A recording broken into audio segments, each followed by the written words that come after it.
आलु मसरुमको तरकारी बनाउन गइरहेको छ है। धेरै टाइमपछि मेरो युट्युबमा चाहिँ मैले आफ्नो तरिकामा कसरी आलु मसरुमको तरकारी पकाउँछु भनेर आलु मसरुमको तरकारीको रेसिपी लिएर आएको छु।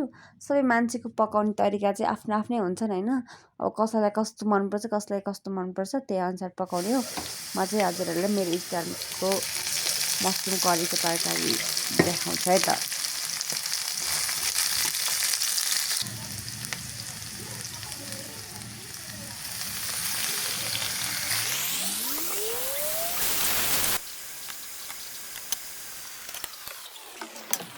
यसरी चाहिँ मैले यस्तो हाल्नुपर्ने मरमसलाहरू सबै हालिसकेको छु है। सब आफ्नो घरमा नर्मली हाल्ने मसलाहरू हालिसकेँ। त्यसपछि मैले अलिकति मटरको सप आएको थियो, मटरको सप पनि मिक्स गरिदिएँ है राम्रो देखिन्छ भनेर। त्यसपछि सानो सानो काटबर पारेर चाहिँ टमाटर पनि काटेर हालेँ, लसुन अदुवाको पेस्ट हालिदिएँ। त्यसपछि मजाले चलाएर हेर्नु यत्तिको देखिसकेको छ। मिठै भएको होला जस्तो देखिरहेको छ है, तर मिठो भएको थियो। त्यसपछि म पानी हाल्दै चलाउँदै गर्छु है। म चाहिँ दालभन्दा पनि यस्तै तरकारीहरूको ग्रेभीहरूसँग खानु मनपर्छ, त्यही भएर चाहिँ तरकारीको चाहिँ म हल्का ग्रेभी नै बनाउँछु प्रायः जसो।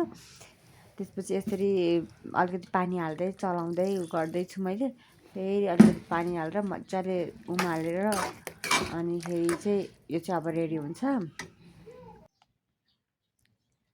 त्यसपछि मजाले उम्लेपछि चाहिँ अब यो मसरुम आलुको तरकारी रेडी भयो।